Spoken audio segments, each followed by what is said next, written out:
Good morning, good afternoon, and good evening, depending on where in the world you're joining us from. Welcome to our AI Demo Day, brought to you by our headline sponsor, Mistral AI, who sponsors SAP, Rhino Federated Computing, Precisely, Skyflow, and SecuPi. I'm Brian Mink, co-founder and president of Data Science Connect, the world's largest data and AI community of enterprise executives. Today, we're excited to welcome hundreds of attendees from all over the world for an exclusive virtual event showcasing the most innovative AI solutions through concise 10-minute demos. We've designed this event to provide impactful demos without any unnecessary fluff, quickly identify solutions that meet your business needs, and connect directly with top leaders of pioneering AI companies. We're honored to hear from a distinguished group of experts today from some of the leading solutions in AI. Delp, head of technical marketing at Mistral AI, Shubham Trivedi, digital solution advisor at SAP, David Solooki, forward deployed engineer AI ML, Rhino Federated Computing, Ben Tuck, product marketing manager at Precisely, Sam Sternberg, head of solutions engineering at Skyflow, and Noam Dror, CISO at SecuPi. Before we begin, a few housekeeping items. To make this feel a little more in person, we suggest you add a photo to your profile, include your bio, LinkedIn profile, and other information you want your fellow attendees to see. Next, please take advantage of the Q&A and chat features throughout the webinar. Presenters may address your questions during their allotted 10-minute time slot or respond directly in the Q&A and chat sections. If you're wondering where your organization stands compared to others on your journey, check out the poll questions in the right side. And finally, if you'd like to learn more about any of the solutions you see today or book a full demo, click on the calls to action below throughout the webinar from our sponsors. Now I'm excited to kick off our demo day with our first presenter, who is Delp from Mistral AI. Welcome, Aaron. Hello. First of all, Brian, thank you very much. And I'm going to present my screen here. Just do me a favor and give me a heads up when you can see the screen. You should be seeing a chat screen with a Mistral logo. Yeah. Can you see that okay? We're all set. All right, fantastic. So I'm going to start the timer here. I have 10 minutes and I'm going to do not one, not two, not three, but 4 demos in about 9 minutes today. So we're going to speed round this thing. So first of all, if you're not familiar with Mistral, who is Mistral AI? Well, the easiest way to think about us is a frontier science lab making LLMs for the enterprise, specifically for fine-tuning, for customization for some of the enterprise's hardest problems. And I'm going to show you a demonstration, like I said, multiple demonstrations today, but why multiple demonstrations? Well, it's a little bit like, asking me which of my kids is my favorite. I want to say them all, and I wanted to show you everything. These are all releases we've done in the last 30 days. And so with that, I'm going to jump right in. So first of all, we did a release last week, which is Mistral Medium 3.5 and agentic workloads and agentic work. So you'll notice here in my chat interface, I have a new work mode. Work mode is for agents, and then I connect it through a RAG pipeline, the Mistral docs site. So what I'm going to do here, I'm just going to say, hey, go out to the docs site and show me how to do an OCR call to the API in Python. It's thinking about all of this. And it's doing this all here locally on my interface. It's not doing teleport. And hey, what does teleport mean? Hold that thought. We're going to get to that in 1 second. So the idea here is it came back, it showed me everything I needed from that simple call. And that model in work mode, like I said, it specializes in agentic workloads. I'm actually going to flip over here and show you, this is a video because this one has a bunch of connectors and gets a little complex in its setup, but I have a support desk here. And you'll notice here the support desk, the priority column, it's all over the place. Now I want to fix that. So I'm going to now go out to Mistral Vibe. Mistral Vibe is our coding agent. And from the CLI, I'm going to basically tell it, hey, go fix that priority. And oh, by the way, right there, teleport. Instead of us running all of these agents, everything local on my laptop and really being constrained by my local environment, you now have the ability to take all of these and set up workspaces in the cloud. So it's taking everything, it's seamlessly moving and generating this. And oh, by the way, it's going to do all of that in a headless mode, if you will. But if I want to follow along, I'm going to go check in on it. I want to see what it is doing. So you'll notice here it's going through my code base. It's figuring out where that priority is. And It's going to think about the best way to solve this problem. And it is fully integrated into GitHub. So it's going to create a pull request. So we're going to create this pull request. We're going to merge this in. And what we're going to do once we get all of that, you'll notice here, I can now sort all of this, and I now have a nice and clean interface. So I showed you agents. I showed you Mistral Medium 3.5 with agent mode. I showed you teleporting, and I showed you Vibe, all in 3 minutes and 24 seconds. Let's move on to our next demo. So the idea here is OCR. OCR and documents. Now, OCR and documents, hey, sometimes that's a little boring if for some organizations. But the idea is I'm going to upload these documents, and then once I do all of that, I can also call it through the API as well. And I'm showing you the graphical front end, all of this. It's going to give you the standards. Since I'm going to actually be importing this into an MCP database, I will actually create JSONs and create the list. And I'm going to add this directly into a database and then do an MCP connector. While all of this is running, the vast majority of our customers, by the way, do exactly that. They do the API calls. And you'll notice here, for the graphical portions, it's generating JPEG images. It's then assigning values and descriptions to all of that as we go. It's highlighting each of them. And I'm going to skip over the part where it's importing into the database just from a time standpoint. And honestly, that portion of the demo is a little boring. What we're going to do here is I'm going to flip over to my chat interface once again, and I'm going to ask it a question. I'm going to say, do you have any parts with a diameter of 254? And it's going to go out to that MCP connector. It's going to look through that parts library, this sketch retriever MCP connection, and it's actually going to pull all of that back. And while we're looking at this, it's actually thinking, and this is the advantages of an AI lookup and semantic lookup, where it may find other answers. That's not exactly what you wanted or what you described, but you may have other things there. It's saying here, hey, guess what? I found a component that has a hole of with a diameter of 254. It's not exactly what you asked, but do you want more information? Yes, absolutely, I do. So it provides the thinking behind it, and then it says, great, here you go. Here is your answer.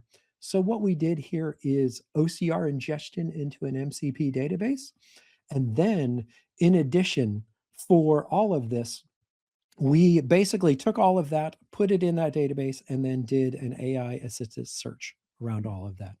2 demos done, 6 minutes in. Let's move on. Another release from last week. Agentic workflows. What is agentic workflows? Well, you've probably seen the idea of agents and agent swarms and the ability to stream all of that together into workflows. This is an example of drug regulations and regulatory systems. If you're not familiar with this, I wasn't.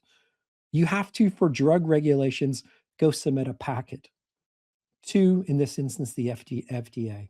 It's going to have all of the different stages of those submissions. Each of those stages has different packets, different requirements, and they have to meet specific requirements to be able to be accepted. Now, naturally, if you did all of this, this could be very time consuming. You submit it, it comes back, you submit it, it comes back, you fix the errors. And the idea here is let's go and try and one-shot this. Let's go through all of our modules in one go. Look at all of them, analyze all of them, and come back with a report and a summary at the very end. What's the summary? What's the findings? What's the gaps? What's the recommendations for slight improvements as well? And for something like this, especially for drugs and drug regulation, what's the advantage here? Time to market. Literally saving potentially millions of dollars and beating competitors to market. Now, I am 7.5 minutes in, and I'm going to move on to my last demonstration. My last demonstration, actually what I have to do very quickly, I have to stop sharing and reshare just this window, just a slight technical limitation of the platform. So hold on 1 second while I share just this window. so I can share my audio as well. Now, why would I want to do that? Well, because we're talking about speech to text and text to speech. What I'm going to do here is, again, I'm going to show you the GUI front end, but we could just as easily do an API call in batch mode for up to 1,000,000 files at a time. So what are we going to do here? Well, we're going to try and record this and get it back out and see how it looks. So I'm going to record this. Hello, this is an introduction to Mistral AI, speech to text, and then text to speech. We're going to play a game of telephone today and see how this translates from speech to text and then someone else's speech. Let's go. And now it is going to upload that. It is going to transcribe all of it, and you'll notice it did that extremely fast. I could do the preview on it. It's just me talking. It sounds the same. I can translate it to other languages if I wanted to, but I'm going to download that. I'm going to go over to text to speech, and I'm going to import that file. You can tell I've been practicing a little bit, but here we go. We are 9 minutes in, and this is the speech right there. I'm going to actually say, I'm going to change this to Marie. Marie is French. We're headquartered in Paris, in case you didn't know that. And I want Marie to sound excited. So now I'm going to generate that audio, and here we go. Hello, this is an introduction to Mistral AI, speech to text, and then text to speech. We're going to play a game of telephone today and see how this translates from speech to text and then someone else's speech. Let's go. Fantastic. Thank you for that, Marie. And we are 9 minutes and 30 seconds in. So I have 30 seconds to wrap up. I just wanted to say thank you for your time today. Again, Mistral AI, enterprise AI, model customizations, fine tuning, and a model for all of your enterprise needs. If you want to reach out to me directly, it's aaron@mistral.ai, and I will be around to answer questions in chat. Thank you very much.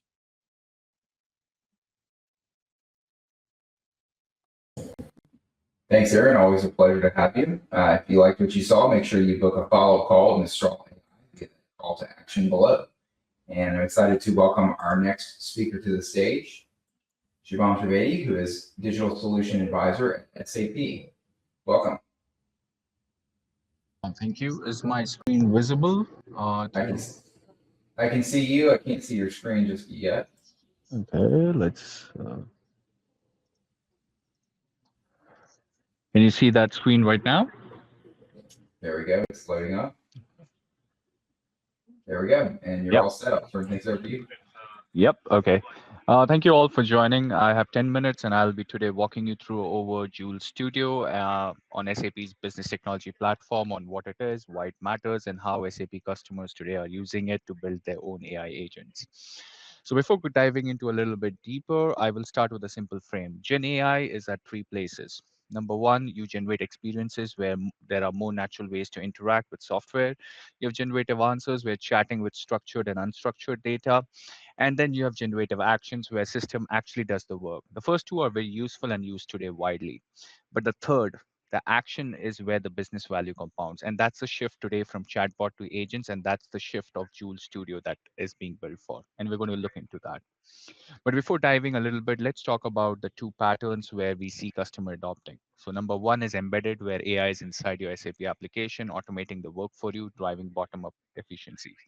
And the second pattern is you build it for your competitive advantage, where you create capabilities unique to how your business operates. And Joule Studio is here, which is going to show you how you execute the pattern two on SAP with SAP context without leaving your platform. A quick run is we have these four capabilities in-house in our business technology platform, and AI is a new layer that ties all these things together. And it gives you a unified cross-user experiences natively embedded in our application, out-of-the-box capabilities that you as a customer do not have to build.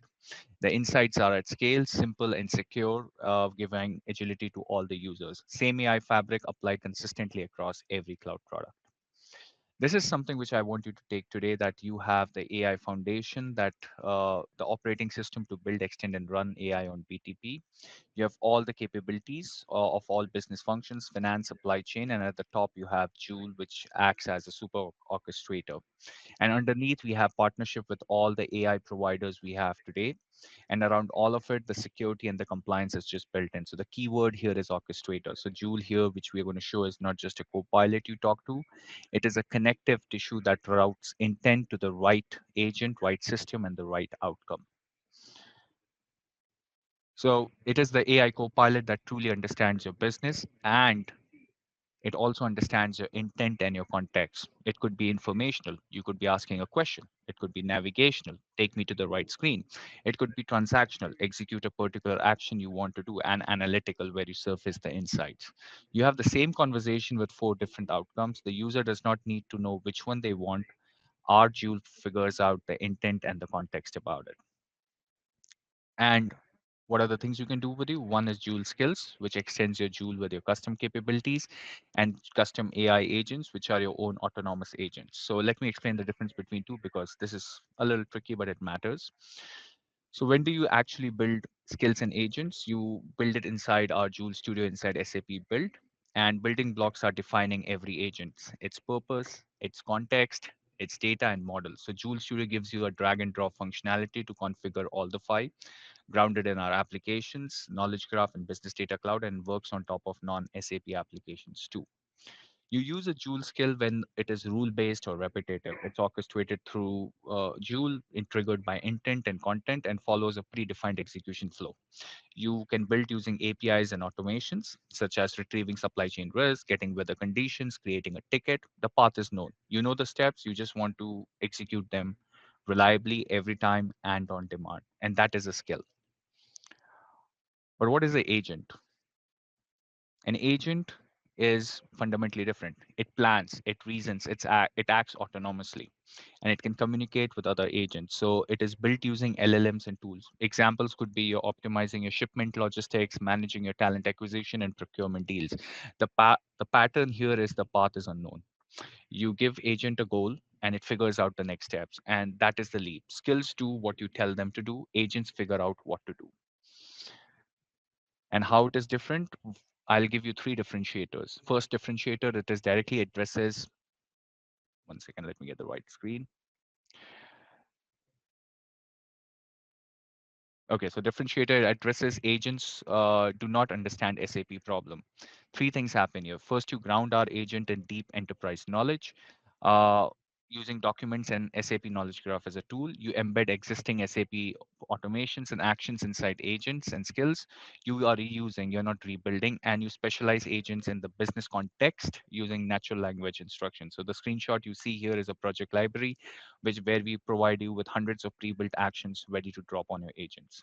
Number 2, it solves a heterogeneous landscape problem. Open framework means 4 things. You choose an out-of-the-box third-party LLMs where it's your model, it's your choice. You're using actions to connect to third-party systems. You're unifying APIs through SAP Integration Suite with real-time analytics and anomaly detection. And you're embedding your AI agents inside a custom or third-party applications. You're not locked in. You build once, you deploy them anywhere across your landscape. Last but not the least, you have the security and the governance. We are solving the compliance problems. You have full transparency into the flow of each agent, the steps it executes. You have a centralized lifecycle management within SAP. You have native testing for skills and agents before they go live, and they are built-in content filtering and data masking via AI core. This is what makes the difference between an AI experiment and AI in production. Now let's go straight to the thing and showing you this in action. I'll walk you through a billing dispute agent built in Joule Studio running in our enterprise service management. I just need a small help uh, from the host if they are able to hear the audio. That's it. Alerts us to this issue via Teams with an urgent action alert. But there's more. The Joule agent that monitors the inbox saw the customer email and then, working with other Joule agents, validated the case, summarized the issue, and have even come up with 3 proposed solutions that will not only resolve the dispute, but also mitigate the potential impact on customer satisfaction. But before accepting the suggestion from the Joule agent, I want to review the case. First, I'd like to see the original customer email. The email has been converted into an enterprise service management case. You can see here some of the CX agents involved. The case classification agent has automatically classified and categorized the issue. It then handed over to the help desk agent to find a resolution. This agent learns from all the previous cases and the customer knowledge base to identify solutions and answers based on standard operation guides. The agent's reasoning and actions are auditable and can be viewed from the AI analysis window. Here, you can see a list of actions taken and a summary. If I want to, I can review the invoice that the customer is disputing. So now I've reviewed all the information and I'm ready to make a decision. Let's ask Joule to bring up the recommendations we saw earlier. Now we can make an informed decision and select the action that's most appropriate. I choose the option of A and B, and the agents get to work preparing the resolution for the case. This includes consulting with the cash collection agent and the financial accounting agent. The customer experience agent has also drafted an email that I can review. We can also see all of the steps that have been taken in the Sources and AI Reasoning tab. SAP Knowledge Graph, which includes SAP's decades of experience in business processes and data, makes this possible, grounding Joule agents with the context needed to connect data, decisions, and actions across the business. It looks good to me. So I'll trigger the resolution, including sending the email, and I'm informed about the steps that have been performed in the system. Naturally, all of this has to be documented and be auditable. So a dispute case has been created, which I can view. The disputed amount of €6,184 has now been settled and the dispute's closed. What a success. Alerts us to this issue. So what we saw was an invoice agent where a lot of this is a standard problem. But you just saw how SAP was able to, Joule agents were able to do it with much easier.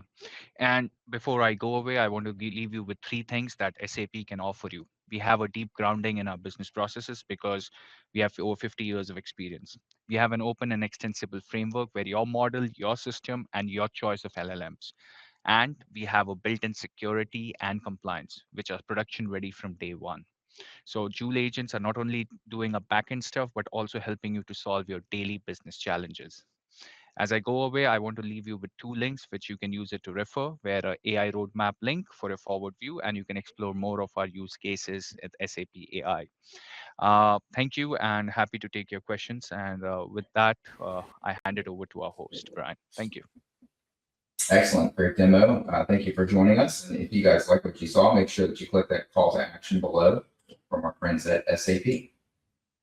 And with that, I'm excited to welcome our next speaker to the stage, who is David Solooki, Board Deployment Engineer of AI ML at Rhino Federated Computing. Welcome, David. Thanks so much, Brian. All right, share my screen here. Right. You're good. Awesome. So yeah, as Brian mentioned, it's great to be here. I'm David Solooki, a forward deployed engineer here at Rhino. And today I'm going to talk about the Rhino Federated Computing Platform, a little bit about our architecture and what we do, the Rhino MCP, and then we'll see a demo of a federated data science agent using the Rhino MCP. So at its core, Rhino is a federated AI infrastructure company. And our main separation is between the compute plane and the orchestration plane. That separates all of the control from the data and where it resides. On Rhino, you can run analytics, train models, and deploy agents across distributed data without the data ever leaving its source. So what is the MCP server? So at Rhino, we have many ways of interfacing and interacting with our platform, including a graphical user interface and an SDK. And the MCP is one method of interacting with Rhino and connecting any AI assistant directly to the platform to complete all of these things through natural language. So it can be used for federated analysis, data exploration, code and machine learning model execution, and job monitoring and MLOps. We currently support many different types of AI clients, and the demo today will show the MCP connected to Claude Desktop. And we're continuing to expand the clients that we support connection to the MCP for. So To move away from the slides for 1 second, I'll move into Claude and we'll go back to that slide in just a second. But here I can see that I have my Claude desktop and my connection to the Rhino MCP. So I can go ahead and ask it,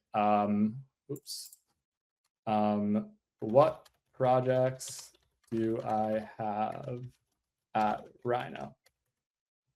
And while this is loading, I can go back to this slide and kind of explain what's happening to this prompt as it propagates through our system. So a user is sending a query to the AI assistant that's connected to the Rhino MCP. That query is then, the Rhino MCP then uses the relevant tools to communicate with the orchestrator. And then the orchestrator sends down a compute task abiding with each edge node's privacy filters. A local computation occurs at each of these sites, and the only thing shared back with the orchestrator are model weights and aggregate statistics. Those model weights and statistics are then shared back with the user through the AI client. So we can go back here and see I have all of these different projects at Rhino. And I will select to go ahead and add another prompt and to show me the data sets in the MCP Cancer Research EDA project. So you can see the MCP is connected, it's loading the tools, and it's getting the Rhino dataset list. So it shows the output here. And as you can see, I have 2 different data sets. So what's interesting about here is, say I am Cancer Site 2 data. And I am the owner of this data set.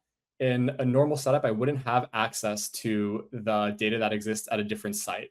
But using the Rhino platform and the MCP, in free text, I can ask to describe the Cancer Site 1 data. So I won't make you sit through all this as it loads. I have some of this pre-run over here. So you can see the output of that prompt. It takes me to the schema overview, and it tells me exactly what type of schema I'm looking at, saying that it's a lung cancer patient cohort. And it pulls a full statistical profile of the data that exists at a site that I don't own. So I can get full insight into demographics, disease characteristics, and Claude breaks this down in a really nice way. It even gives me a data quality note to let me know that there may be some issues with the data. If I want to dig in a little bit more, I can ask to compare Cancer Site 1 data and Cancer Site 2 data. I get a really nice output here that's split between demographics, genomic markers, treatment outcomes, and a full data drift summary. This is really powerful because usually to compare these types of data sets, it could take weeks or months of approval. And using the Rhino architecture, I can just send a simple prompt to Claude and generate these insights within minutes. As a next step, I ask it to plot a box plot side by side of age grouped by sex for the different cancer site data sets. Rhino has robust plotting tools. So for a data scientist who is looking to do exploratory data analysis, generate plots for research, they're able to do all of that through the Rhino MCP. I now ask it to do something a little bit more complex. Here, I make a request to calculate a Cox proportional hazard model using the following variables and to display the results of the covariates visually. So there's 2 things that are interested here. Some of the metrics we saw before are fairly straightforward. To calculate a mean or a median across different data sets is a little bit of a more simple computation. But in this case, it is actually propagating the model parameters, in this case, the gradients and the Hessians between each client and the orchestrator in an iterative process to generate these outputs. And if we dive a little bit deeper into the smoking covariate, you can see that if Cancer Site 1 and Cancer Site 2 had conducted this analysis on their own, they would generate very different insights and conclusions about this data. And here you can see the true power of federated learning, that by combining their data sets, they're able to generate a much more robust and generalizable model. Claude also summarizes all of the key findings, which is a nice feature of connecting to an AI assistant. Finally, I asked to generate a table 1 from both of the data sets. And this is to kind of show just how robust Rhino is when calculating these stats and metrics. The Rhino MCP automatically knows how to assign the correct statistical test to generate the p-value based on the variable type. And you can produce fully research-ready and publication-ready plots using the Rhino MCP. So finally, just to enforce all of this, I ask it to show me the raw data. And this enforces everything that we've seen here. I was able to produce this whole analysis, table 1, p-values, Cox regressions, without ever having access to the underlying data. So the MCP has all of the privacy and security configuration and governance configurations built in. So it will tell me, unfortunately, there's no tool available on Rhino that will allow me to share this data with you, and that's actually by design. So if I go back, we just saw an example of a data science agent, but really the Rhino MCP can be used for different agent use cases, such as cohort building to expand the size and statistical power of cohorts that are built, predictive modeling, data harmonization, and hyperparameter tuning. Oftentimes when we train federated models, a key challenge is harmonizing data across different sites when the vocabularies of the data sets themselves are complex and the schemas are not aligned. The Rhino MCP has a robust package of tools that allow you to harmonize data across sites before model training. And that's it for this time. This is kind of one type of agentic pattern that is supported at Rhino through the MCP and building tools on top of the platform. In addition to that, we also support building edge agents, which I would love to show in a different demo in the future. And you can really deploy this entire lifecycle on Rhino of building in your framework, evaluating agents, and then deploying them across sites with full centralized observability.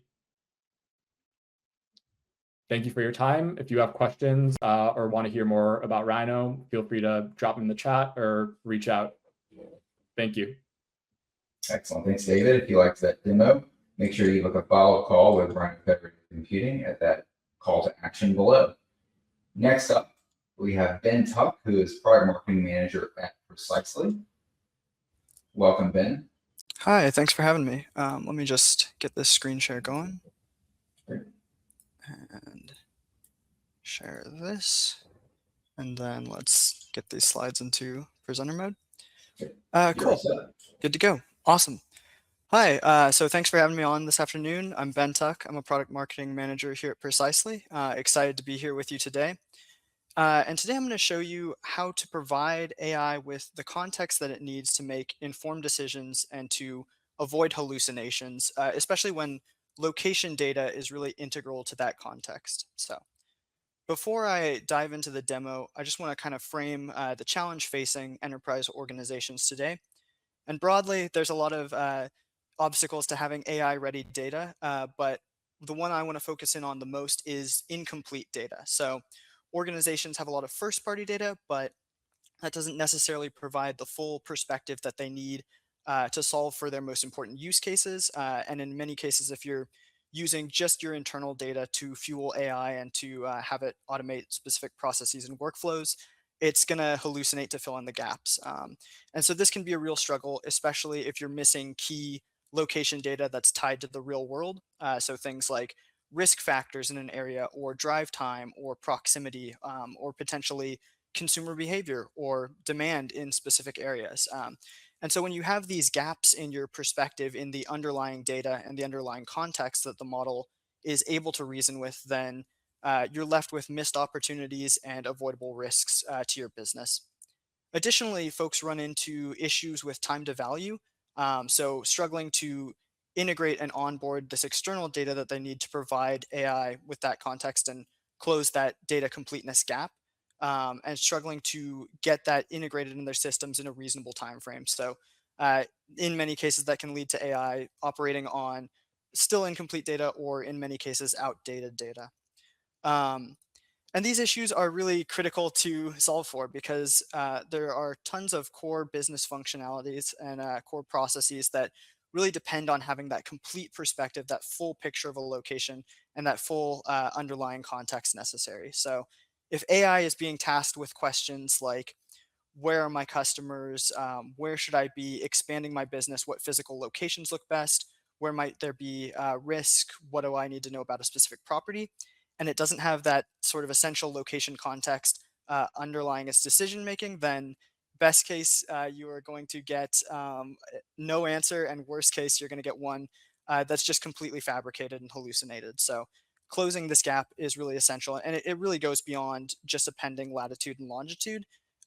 You need to be able to provide AI with a full view of things like what businesses are in the area and what's specific to that location. What is this place and what is it about is a really sort of concise way to think about it.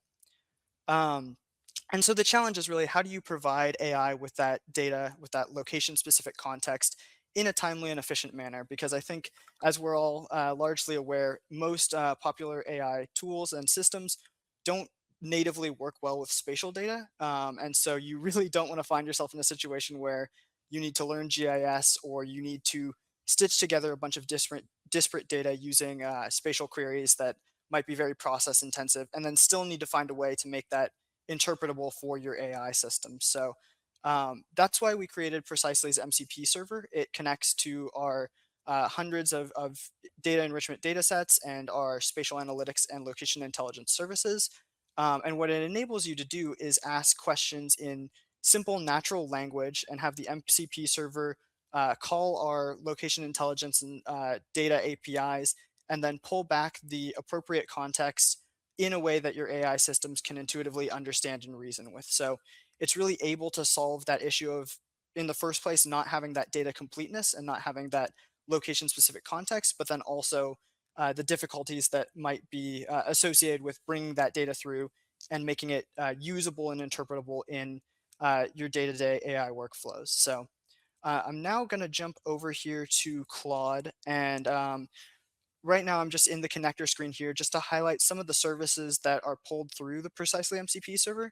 So we can see things like geocoding and address autocomplete and verification services, as well as being able to bring in data on different risk factors, so wildfire risk, earth risk, historical weather, as well as things like demographics and information about neighborhoods, parcels, buildings, and so on. So there's a really complete set of data and location intelligence services that are available through the MCP server.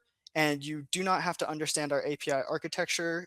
It's all just going to be available here in whatever AI system of your choice. And the MCP server does have model agnostic design. So I'm using Claude Desktop for this demo, but you could use whatever works best for you.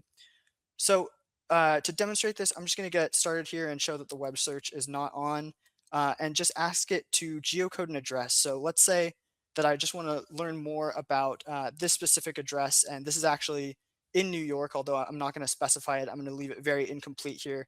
And we see that we're able to return the latitude and longitude, the full address line, and the autocomplete kicked in and recognize that this was a New York address, as well as some additional details. And if I click in here, I can see what services were being evoked to do this geocoding function for me.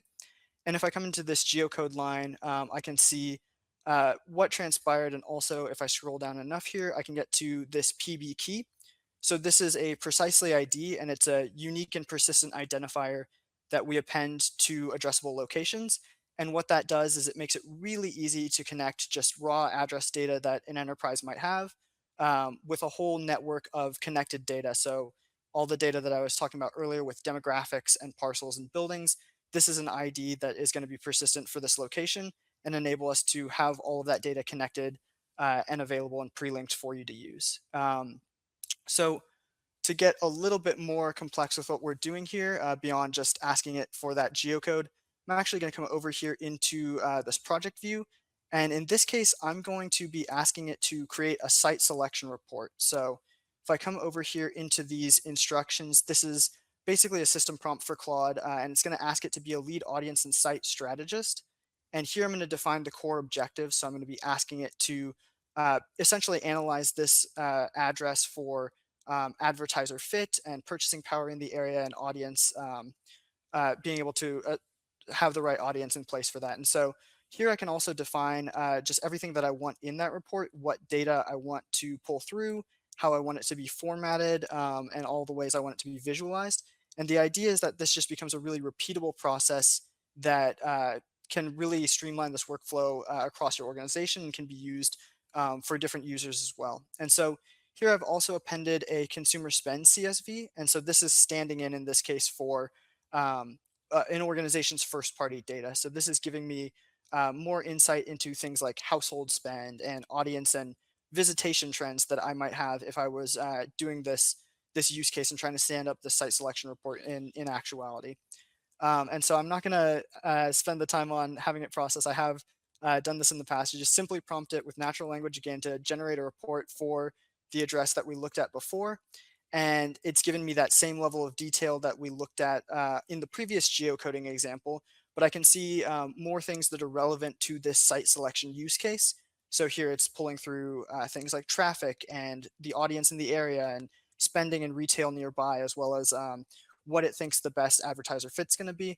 And on the right-hand side here, I can see that it fully generated the report for me in Claude, which previously would have taken tons of time and effort to pull in all of that location-specific context, make sure I have all of that data in place, and then present it in a way that is really easily understood by business users and stakeholders in my organization that I might need to share this information with. So you can see this fully built out site selection report here that I'm able to really easily disseminate across my organization. I could share this as a PDF, or I could stand this up as maybe say like a lightweight web app and just be able to look at the data that way. So with the MCP server, able to just pull through all of the data that was missing, that context layer for my AI to be able to operate on this use case and have it all available to me in Claude with simple natural language. So really shortening that time to value issue and filling in that data completeness.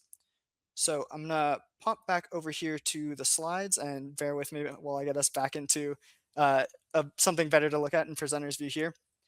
So that example that I just walked through, both with just the simple geocoding as well as putting together a site selection report, might not be the use case that you would want to employ this for, but being able to pull in all of this data and all of these spatial analytics processes and inform your AI models with it, really applicable across a broad swath of industries and a broad swath of use cases. So really whatever you're imagining or whatever your ideal use case is, going to be able to fill in the gaps in your perspective, that data layer that you need for context to avoid those hallucinations, whether you're doing maybe fraud analytics in financial services or underwriting and insurance or network planning and telecommunications.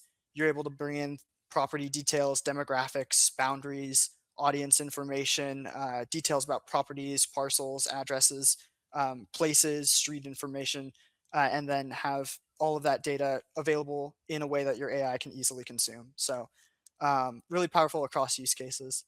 And briefly, just want to talk a little bit more about what sets Precisely apart. So we have, again, a very extensive global data portfolio. The data sets are already pre-linked to accelerate your ability to onboard and just start working with and using that data.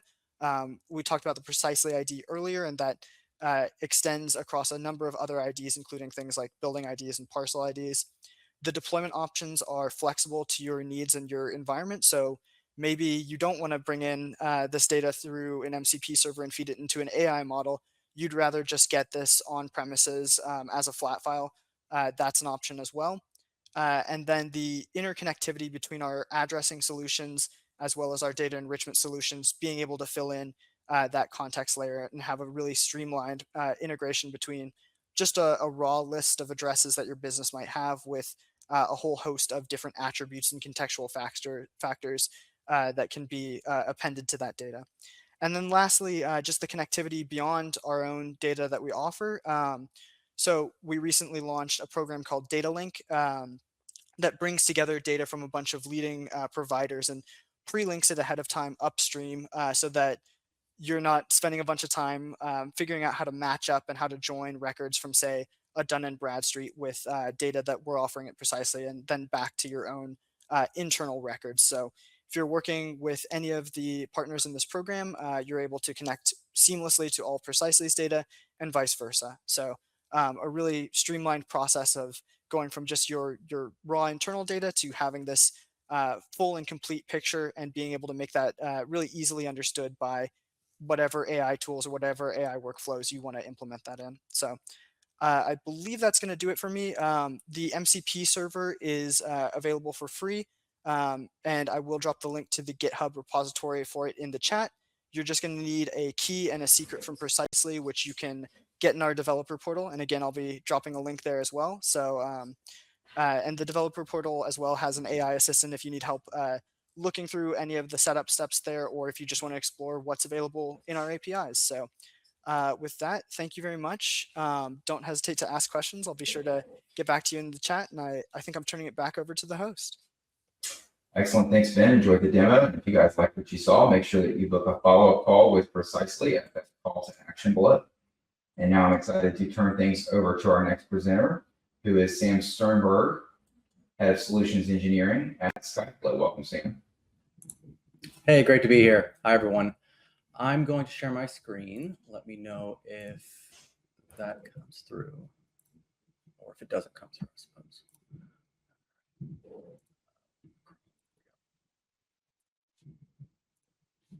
Okay, great to see everyone here. Thanks for joining. My name is Sam. I'm the Global Head of Solutions Architecture at Skyflow. My job globally is actually to marry the great product with customer architectures, right? So when I say that Skyflow is the runtime data control platform for, for agentic AI, what I'm going to walk you through today is exactly how that's architected, how we've got to this term data control. Folks might be familiar with access control, and kind of where we are in the space today. At our core, what we do is we secure the flow of data across data stores, models, and any agentic flows. Now, to go back in time a little bit, you have to think about the arc of some of this data security stuff, right? First, we just had regular databases. We had regular, applications. All the data was siloed. Encryption at rest, making sure that if someone stole your hard drive, that it would just be encrypted. That was fine back then. This was like the 90s, early 2000s. Then cloud data lakes came about because the business said, well, we need to analyze this data, the BigQueries, the Azure Fabrics, the Snowflakes, the Databricks, right? And there was another level of data control that you needed, because now you have a brain that's actually pulling data across different data sources. Then the ETL providers, ELT providers came about to actually get pipelines together to analyze all of this stuff. Now with AI agents and MCPs, the previous layers, they're still there, right? When we talk about MCPs, they are fronting your SaaS apps or even, some of your localized apps. When we talk about agents, they are using human-in-the-loop flows, sometimes autonomous flows, to actually access data across all different types of systems, sometimes via APIs directly, sometimes via MCPs. The idea is that when you, certainly in the data lake stage, maybe even earlier on, but of course now, data protection and PII and PHI and other sensitive data is deserving of its own holistic layer of protection. Because the key is that a small fraction of data drives almost all of the regulatory and breach risk. No one's asking about the date that someone is putting into a prompt. They're asking about the social security number that's attached to that date that's also in the prompt, right? Now, if we think about this, we know this to be true in other adjacent domains. If you've worked in any security-related domain or deploying any production systems at all, you know that you don't store your own encryption keys. You've got other vendors that do that, right? You've got the HashiCorps of the world that do secrets management.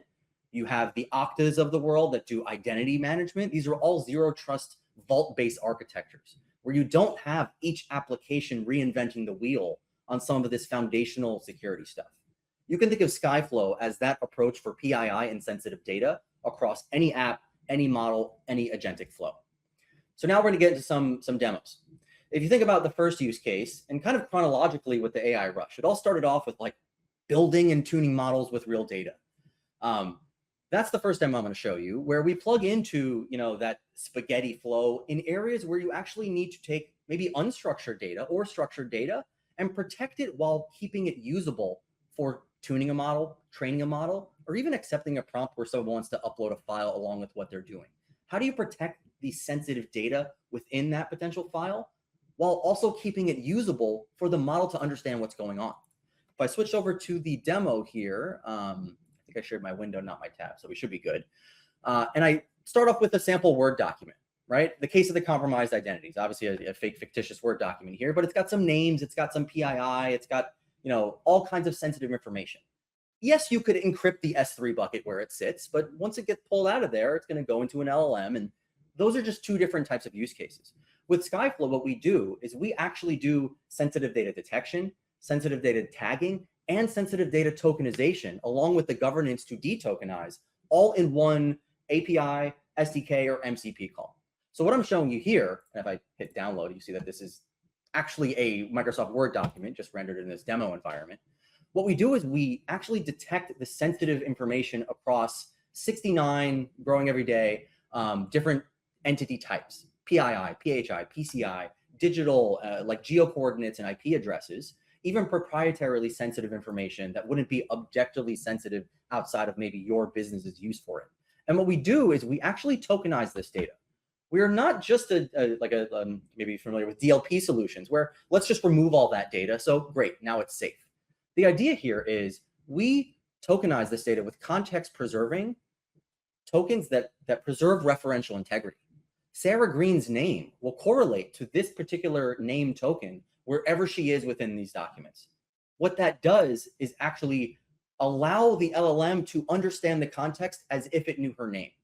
Now, what does that mean in terms of, one level after this? What are we doing when we actually kind of train that data? That's in the next use case. Now think about it as a bidirectional flow. Maybe you're building a chatbot or some kind of customer support agent. When you think about that in a bidirectional chat scenario, I'll give you some zoom here in case it's not visible. Let's say someone's calling in or chatting into your agentic chatbot for their, how do I reset my password? How do I change my email address? Oftentimes they're prompted to provide last 4 digits of social security number, all of these different things. Sometimes they do it without even being prompted. So the user has obviously included their name, their email address, some social security number info, and they simply get their answer back. They're addressed by name, and they don't know anything actually happened here. Now, what happened in the middle is before the prompt went out to the model, to, in this case, I'm using OpenAI, it was tokenized using those context preserving unique tokens. So this is what OpenAI actually saw. Since it can correlate things back and forth along with the previous corpus of data, it's all good. It responds as if this person's name is the name token. The key behind, as human as we think these agents are, they are still just vector databases predicting the next token, right? That's the key around this technology. Skyflow then rehydrates that data back into the version of the prompt that the user should see. Also governed by Skyflow's governance module. So you can actually do partial masking, partial redaction, or redact the PII, but don't block the prompt. You do not have to block MCP here for data and PII security reasons. You don't have to block certain things from being sent. If the reason that you need to actually protect the data is the sensitivity of the data itself, you can actually protect that data in flight. Now, the third use case is for companies that might be considering AI knowledge base services like the Gleans of the world. You actually now have a 3-step process where if you're onboarding one of those tools, you have three steps really. You index all of your data, right? So I've got a bunch of sample documents here. We can index a whole bunch of enterprise data along with indexing data via MCP.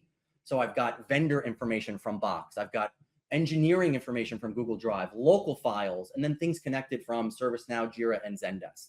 The key here is that it's all being ingested into a single knowledge base platform where an employee record, this is the original record, this is what gets indexed. Again, that PII, PHI sensitive information gets indexed in a secure way so that when it comes time to actually search on that data, I can say, what is Sarah Chen's salary? And since the prompt will be tokenized in the same context preserving way that the index data was, what you see here, if I come back here, there we go. Demo effect, come on, give it one more shot. probably a problem with my actual demo versus the underlying APIs. Let's see. All right, let's get that employee comp again. Okay, perfect. So here you go. So now you see what the LLM saw and what the knowledge base saw. It tokenized the prompt. Sarah's name got tokenized to the same token that was in the indexed files already. So now you have a fully working knowledge base system acting on no PII with full context. The idea with Skyflow, and I'll end on this, is you don't need to choose between protecting your data and keeping it usable. We support this with embedded MCP flows. We support this with actual data in use data cloud workflows. Sometimes before you even get to connecting AI to some of these flows, you can plug Skyflow into your Snowflake workflows, to your Databricks workflows, so that you can de-risk PII from scope from these data lakes themselves. And all of this, by the way, is supported by our globally distributed vaults, where you can satisfy data localization and data residency requirements underneath the covers. So I will end there, probably close to 10 minutes, if not over. And thank you for hosting me today. Excellent. Thanks, Sam. If you like what you saw, make sure you book a follow-up with Skyflow at the call to action below. And now, last but certainly not least, we have Noam Dror from the CISO from SecuPi. Welcome, Noam. Hi, thank you. Everyone can hear me? Yes. Perfect. Hi, everyone. Welcome. Thank you for having me. My name is Noam Dror. I'm the Chief Information Security Officer for SecuPi.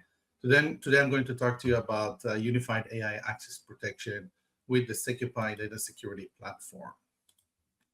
So SecuPi is a pioneer in data security platform. We really believe in data security lifecycle. That means you need to discover your sensitive data, monitor who's accessing that data, controlling access to the data, and enforcing different protection techniques. We work with large environments, usually highly regulated with high-value data. As we go into AI, we really see three challenges that the market has. The first one is there is no deterministic control for access. That means that you cannot really do least privilege, right? AI doesn't have any controls over what access it will get. And therefore, you need some sort of a fine-grained access control into the data, right? Not everything can be encrypted. Not everything can be tokenized. For example, state, right? How do you change NY to something else? NY has a very little choice. So now you need to make a decision. Are you going to expose it or not? Two is how do you control that data? So that data needs to be protected. If it's not protected, it can leak outside to the LLM and to the outside world. And therefore, it does need to be protected. And for that, you need a good de-identification techniques, including tokenization and hashing and masking and a lot of other techniques. The third one is just the absence of audit trail, a tamper-proof audit log. And that's very difficult to prove compliance if you don't really know who accessed what data.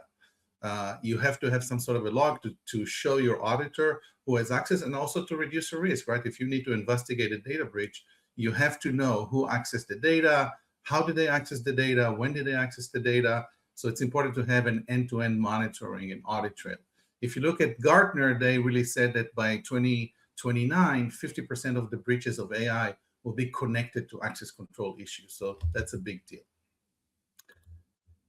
In order to do that, we have created a solution that does all those three things. The first one is access control. So we have the ability to control access to a database, to a data lake, to a column level within that table, to a row, to filter out rows. For example, you won't be able to see VIPs, or you won't be able to see US data or India data or China data, all the way to a cell level. You can see here in the example, if you're an employee or a platinum member, I'll mask your social security number.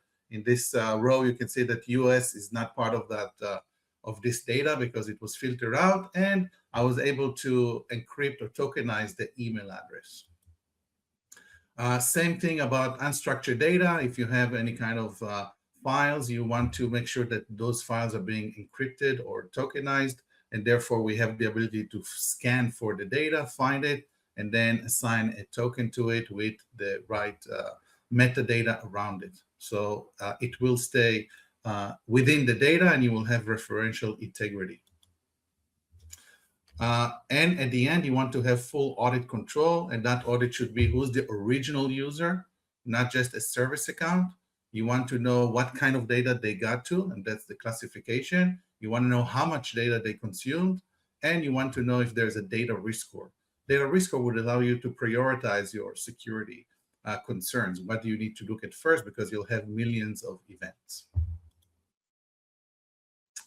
How does it work? So SecuPi really has two main solutions. The first one is what we call the AI runtime data access control. That can be an MCP server, it can be a guardrail for Bedrock, it can be kind of an agent-to-agent technology, it can be a browser plugin. So we have multiple ways to do it.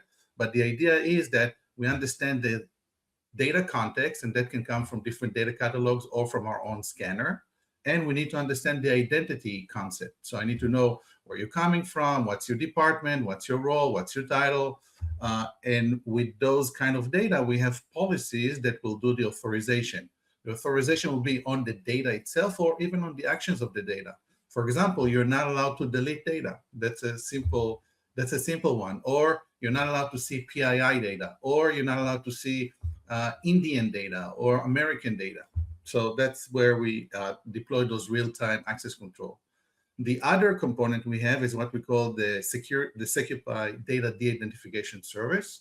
And that service would allow you to prepare data for AI consumption. So we take the real data, we already encrypt it, tokenize it, so it's now ready for use. And those two components can work together, and all of those, of course, making sure that we send all those security events into your favorite SIEM. One last thing, you usually don't have your CEO as a user in a database or a data lake. In order to do that, what we are doing is brokering the access between the SecuPi real-time access into the databases or data lakes.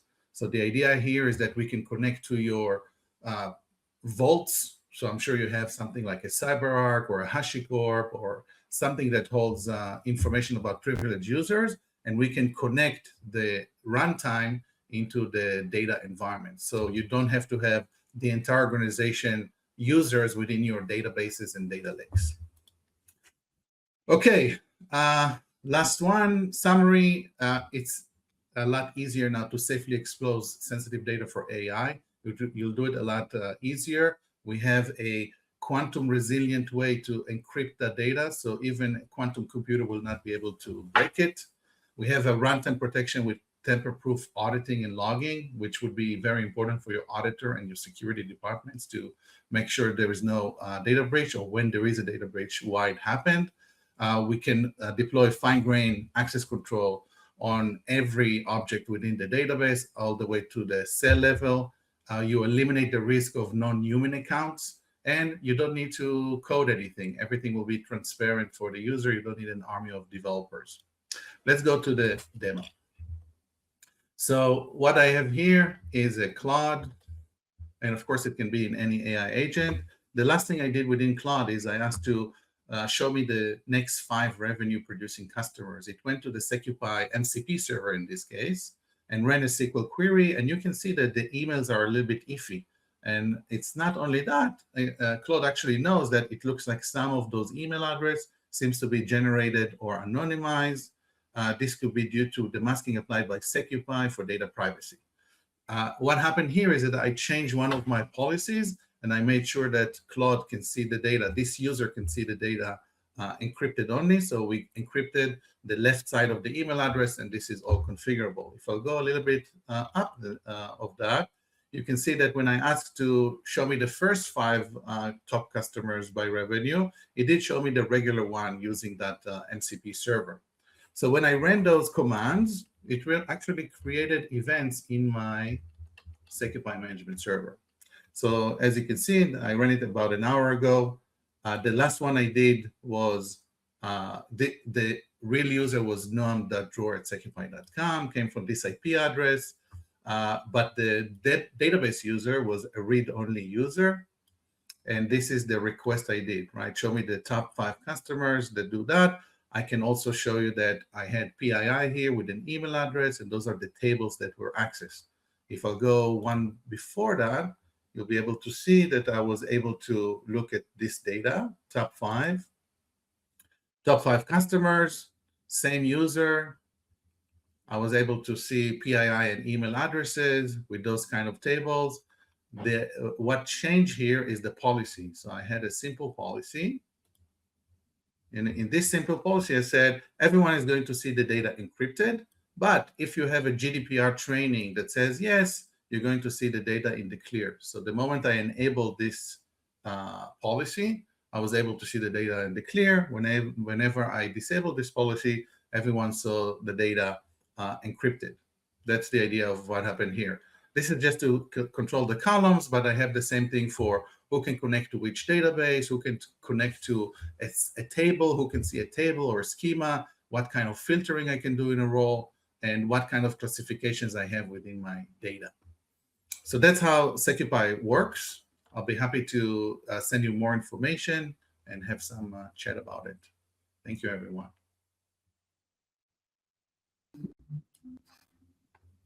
Thank you, Noam. And thank you all for joining us today. Great demos from our presenters. If you missed any of the webinar or want to rewatch anything, the recording will be available a few minutes after the webinar if you refresh this page.